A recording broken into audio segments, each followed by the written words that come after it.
Hey friends, എല്ലാവർക്കും mister ടെക്കിൻ്റെ പുതിയൊരു വീഡിയോയിലേക്ക് വെൽക്കം.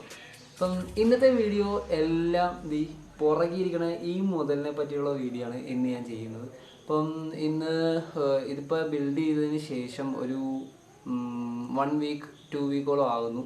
അപ്പം ഞാൻ യൂസ് ചെയ്ത് നോക്കിയതിൻ്റെ എല്ലാ കാര്യങ്ങളും ഞാൻ പറയുന്നുണ്ട്. ഇതിൻ്റെ ഒരു ഡ്രീം പ്രോജക്റ്റ് ആയിരുന്നു ഈ ഒരു PC ബിൽഡിംഗ് എന്നുള്ളത്. ഞാൻ കുറേ ആൾക്കാരോട് ചോദിച്ച് മനസ്സിലാക്കിയതിന് ശേഷം ബിൽഡ് ചെയ്തൊരു PC ബിൽഡിംഗ് ആണ്.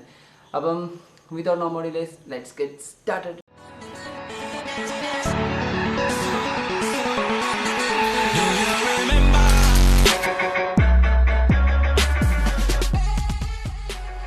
അപ്പം നമുക്ക് ഞാൻ ഇതിൻ്റെ സ്പെക്കും കാര്യങ്ങളെല്ലാം 1 by 1 പറഞ്ഞുതരാം. ഞാൻ ഇത് വലിയ ഇതല്ല, നമുക്ക് എഡിറ്റിംഗ് പർപ്പസും സ്മോൾ ഗെയിമേഴ്സ് ഒരു മീഡിയം ലെവൽ ഒരു സ്പെക്കാണ് ഞാൻ ഇതിനകത്ത് ചെയ്തിരിക്കുന്നത്. അപ്പോൾ ഇതിനകത്ത് ഞാൻ മെയിനായിട്ട് യൂസ് ചെയ്തിരിക്കുന്ന മദർ ബോർഡ് എന്ന് പറയുന്നത് ഗെയിമിംഗ് മദർ ബോർഡാണ് യൂസ് ചെയ്തിരിക്കുന്നത്. ഏതാണെന്ന് വെച്ച് കഴിഞ്ഞാൽ അസ്യൂസിൻ്റെ EX320M എന്ന് പറഞ്ഞൊരു മദർ ബോർഡാണ്, ഗെയിമിംഗ് മദർ ബോർഡാണ്. അത് A സീരീസിലെ ഏറ്റവും മാക്സ് ആയിട്ടുള്ളൊരു മോഡലാണ്.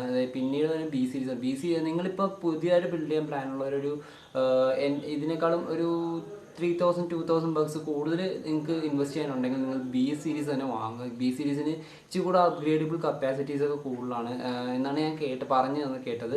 അപ്പോഴേക്കും നിങ്ങൾ ബിൽഡ് ചെയ്യാൻ പ്ലാൻ ഉണ്ടെങ്കിൽ B സീരീസ് വാങ്ങാൻ ശ്രമിക്കുക. ഞാനിപ്പോൾ A സീരീസ് എനിക്ക് അത്രയും എമൗണ്ട് ഇല്ലാത്തതുകൊണ്ടാണ് ഞാൻ A സീരീസിലോട്ട് മാറിയത്. പിന്നെ ഞാൻ മെയിനായിട്ട് നോക്കിയ പ്രോസസ്സർ ഞാൻ ഇതിൻ്റെ അത് റൈസൻ്റെ പ്രോസസ്സറാണ് ബിൽഡ് ചെയ്തിരിക്കുന്നത്. അതാകുമ്പോൾ നമുക്ക് ഗ്രാഫിക്സ് കാർഡ് GPU ഇല്ലെങ്കിൽ നമുക്ക് പിടിച്ചു നിൽക്കാൻ പറ്റുന്ന ഒരു പ്രോസസ്സറാണ് ഈ റൈസൻ്റെ പ്രോസസ്സർ. റൈസൻ്റെ 3 ആണ് ഞാൻ എടുത്തിരിക്കുന്നത്. 3200 പ്രോസസ്സറാണ് ഞാൻ അത് യൂസ് ചെയ്തത്. പിന്നീട് നോക്കുവാണെങ്കിൽ റാം ഞാൻ 8GB റാമാണ്, കോർസെയറിൻ്റെ റാമാണ്. അതുപോലെ തന്നെ കോർസെയറിൻ്റെ തന്നെയാണ് SMPS യൂസ് ചെയ്തിരിക്കുന്നത്. 450 വാട്ട്സിൻ്റെ കോർസെയറിൻ്റെ SMPS ആണ് ഞാൻ യൂസ് ചെയ്തിരിക്കുന്നത്. പിന്നെ ഇതിനകത്ത് ഞാൻ ചെയ്തിരിക്കുന്നതെന്ന് പറഞ്ഞു കഴിഞ്ഞാൽ 1TB ഹാർഡ് ഡിസ്കും അതുപോലെ തന്നെ 240 SSD ആണ് യൂസ് ചെയ്തിരിക്കുന്നത്. 240 SSD എല്ലാവർക്കും അറിയായിരിക്കും. SSD യൂസ് ചെയ്യുകയാണെങ്കിൽ നമ്മൾ വിൻഡോസും പ്രീമിയർ പ്രോ ഉള്ള ആപ്ലിക്കേഷൻസൊക്കെ നമ്മൾ ഈ SSDയിലോട്ട് മാറ്റുകയാണെങ്കിൽ നമുക്ക് റെൻഡറിങ്ങും പോലെയുള്ള ഇച്ചിരി കൂടെ സ്പീഡാവും. ഗ്രാഫിക്സ് കാർഡ് ഇല്ലെങ്കിലും ഇച്ചിരി കൂടെ സ്പീഡ് നമുക്ക് കിട്ടും.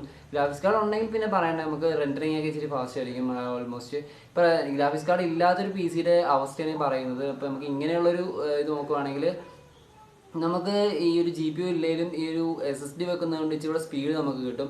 പിന്നെ ഞാൻ വേറെ കാര്യം പറയാനെന്ന് വെച്ച് കഴിഞ്ഞാൽ ഈ റൈസൻ്റെ പ്രോസസ്സർ എന്ന് പറഞ്ഞാൽ നമുക്ക് ഇൻബിൽഡ് ഗ്രാഫിക്സ് തന്നെ ഒരു പ്രോസസ്സറാണ്. 8GB ഇത് തന്നെ ഒരു ഗ്രാഫിക്സ് ഉള്ളൊരു പ്രോസസ്സറാണ്. അതുകൊണ്ടാണ് റൈസൻ ചൂസ് ചെയ്തത്. ഇൻറ്റൽ വെച്ച് കഴിഞ്ഞാൽ നമുക്കിപ്പോൾ ഗ്രാഫിക്സ് കാർഡ് അല്ലാതെ വെക്കേണ്ട വരും.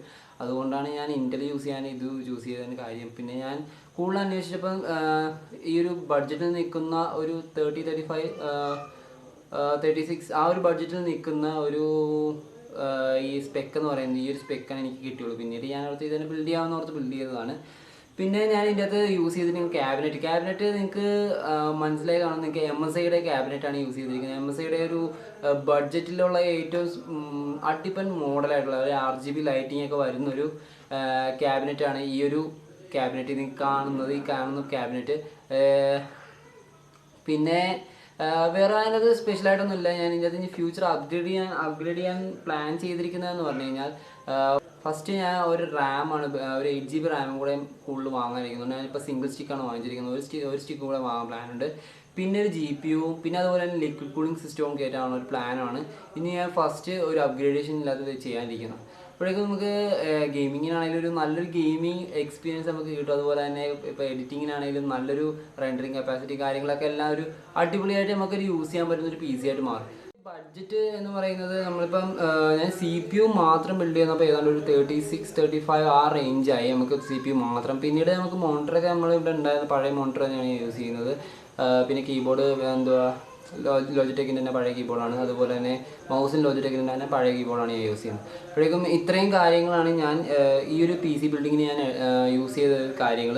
അപ്പം നിങ്ങളൊരു PC ബിൽഡ് ചെയ്യാൻ പ്ലാൻ ഉണ്ടെങ്കിൽ നിങ്ങൾ ജസ്റ്റ് ഞാൻ ഇതിൻ്റെ ഇടയിലൊരു ഈ PC ബിൽഡ് ചെയ്ത് തന്ന ആൾക്കാരുടെ നമ്പർ അതായത് ആ ഷോപ്പിൻ്റെ നമ്പർ ഞാൻ കൊടുക്കുന്നുണ്ട്. നിങ്ങൾക്ക് അവിടെ നിന്ന് വേണമെങ്കിൽ അവിടെ ചോദിച്ച് നിങ്ങൾക്ക് സ്പെക്കും കാര്യങ്ങളും അതുപോലെ തന്നെ ലോ കോസ്റ്റിൽ അവർ ചെയ്തു തരും. അപ്പോഴേക്കും നിങ്ങൾക്ക് വേണമെങ്കിൽ നിങ്ങൾക്ക് അവിടെ ഒന്ന് കോൺടാക്ട് ചെയ്ത് നോക്കാം. അല്ലെങ്കിൽ നിങ്ങൾ ആരെങ്കിലും PC ബിൽഡ് ചെയ്യാനിരിക്കുന്നുണ്ടെങ്കിൽ നിങ്ങൾക്ക് അല്ലാതെ വെബ്സൈറ്റ് വഴി സ്വയം ബിൽഡ് ചെയ്യാൻ പ്ലാനെങ്കിൽ നിങ്ങൾക്ക് MD കമ്പ്യൂട്ടേഴ്സിൻ്റെ വെബ്സൈറ്റ് നിങ്ങൾക്ക് യൂസ് ചെയ്യാവുന്നതാണ്. നല്ലൊരു വെബ്സൈറ്റ് ആണ്, നിങ്ങൾക്ക് ലോ പ്രൈസിൽ കിട്ടും. പക്ഷേ ഇപ്പോൾ എനിക്ക് തോന്നുന്നു ഈ കോവിഡ് കാരണം അവരുടെ ഡെലിവറിയൊക്കെ ഇപ്പം സീനായിട്ടിരിക്കുകയാണ്. അതെന്ന് വെച്ച് കഴിഞ്ഞാൽ ലേറ്റ് ആവുന്നുണ്ട്. അതുപോലെ തന്നെ ഇപ്പോൾ അവിടെ നിന്നൊക്കെ വരേണ്ടതല്ല, അപ്പം അത്രയും ഡിലേ വരും.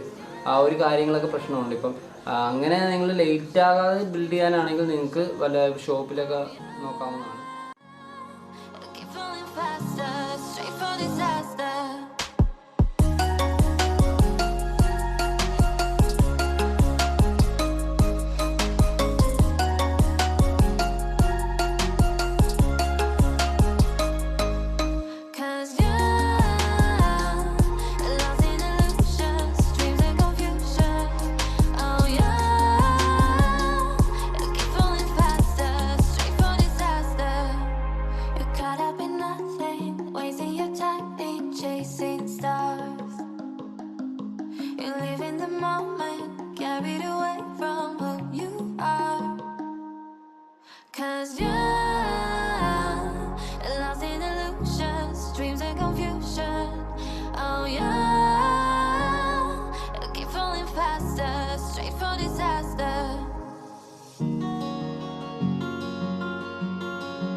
ഇന്ന് ഈ ചെയ്ത വീഡിയോ നിങ്ങൾക്ക് ഇഷ്ടമായി കാണുമെന്ന് വിചാരിക്കുന്നു. എൻ്റെ ഒരു ഡ്രീം പ്രൊജക്റ്റാണ് ഞാൻ ചെയ്തത്. ഇതേപോലെ നിങ്ങൾക്ക് ഓരോ ഡ്രീംസ് ഉണ്ടാവും, നിങ്ങളത് പതുക്കെ അച്ചീവ് ചെയ്തെടുക്കുക. അപ്പം നിങ്ങൾക്കും നിങ്ങളുടെ ഡ്രീമൊക്കെ നിങ്ങൾക്ക് അച്ചീവ് ചെയ്തെന്നുള്ളൊരു സന്തോഷം നിങ്ങൾക്ക് ലഭിക്കും. അപ്പോഴേക്കും എൻ്റെ ഡ്രീം ഞാനിത് ബിൽഡ് ചെയ്തതാണ്.